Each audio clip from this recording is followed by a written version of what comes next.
I don't think that this film was supposed to be as good as it was.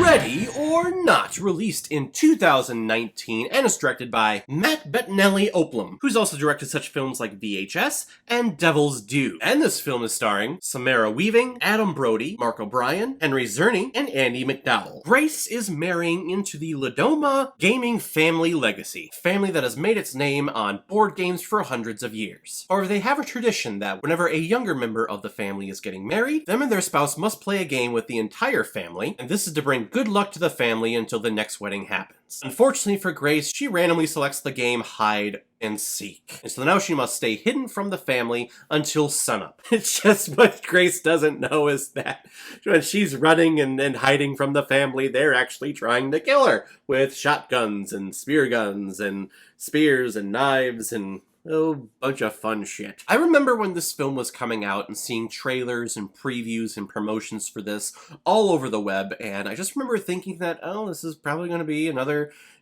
stupid horror film where it's just about blood and guts and blah blah blah. But then as the film came out and I started watching reviews and critic receptions, I was shocked at how positive everything was. And I think everyone else was shocked too. This film is actually fucking awesome. If you are looking for a movie where we have a strong central female character as our protagonist, look no further than Grace. That character is a bad motherfucker. She's played by Samara Weaving, who I think is the perfect mixture of Margot Robbie and the girl from Sex Ed. And I forget what her name is. She's not a final girl in a horror film that is constantly running from the action. Yet, yes, she does run from the action and run from the horror. But this character, right off the bat, is combating this horror element of this story and of this film just right away, and she's doing a great job of it. It's such an overplayed gimmick and an overplayed trope of horror films where our final girl is constantly, running down the hall.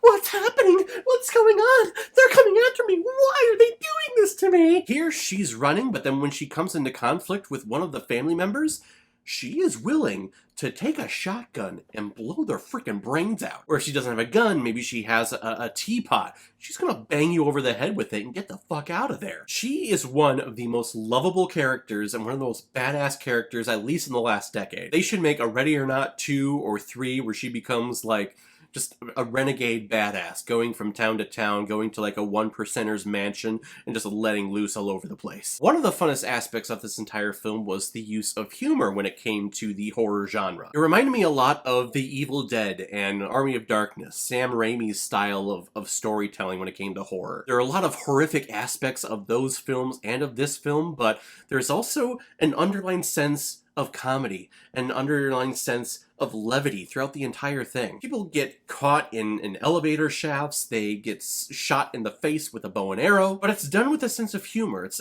a little confusing, actually. Because at first you're like, oh no, that person was innocent, what are you doing? And then the other part of you is like, fucking hilarious. The film is a great metaphor for newlyweds and the dread of meeting your in-laws. I had dread meeting my in-laws for the first time. I was scared shitless, just as my wife, I'm sure, was worried when she met my parents. Because my parents, oh boy, they're a trip. You're coming to take my baby away from me.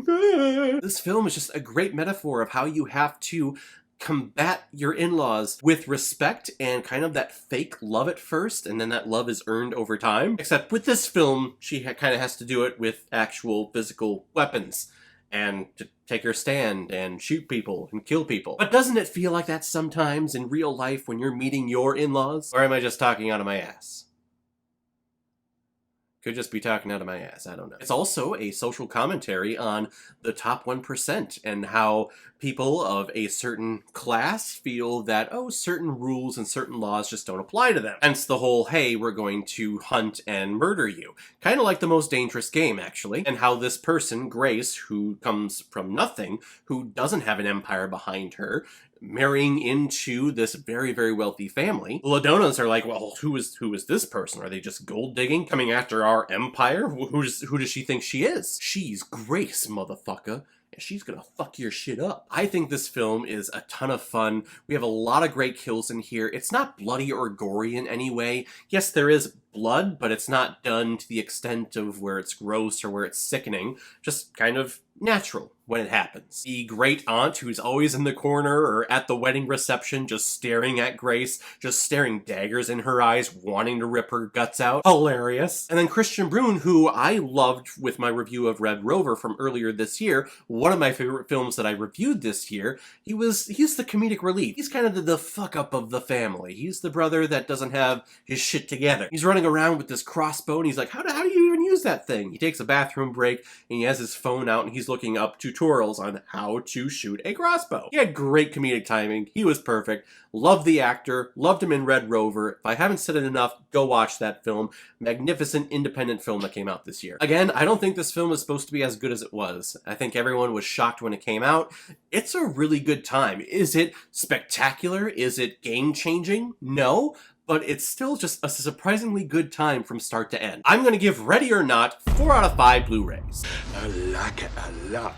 Alright everyone, now comes my favorite part in my videos where I randomly select which movie I'm going to be watching next, and we are getting out of the horror genre. We're going to be moving into just all films because we're going into November. So all this stuff is going to be coming down.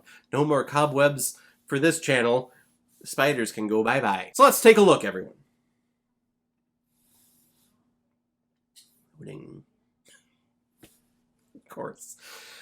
Of course. Elektra. Do I have to say anything here? The film that caused all of these movie studios to say, hey, we're not gonna do any more female-led superhero movies for a long-ass time.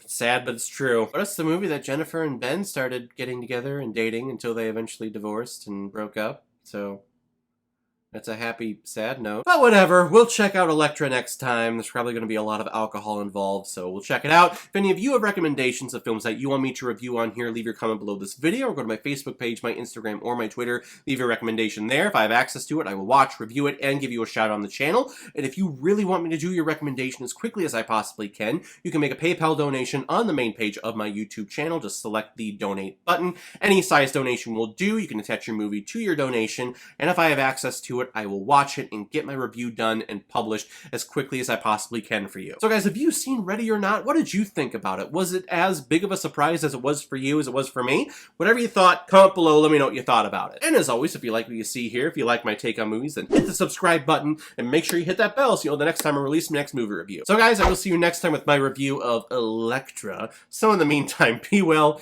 be good to each other, and go watch a movie. Take care, guys.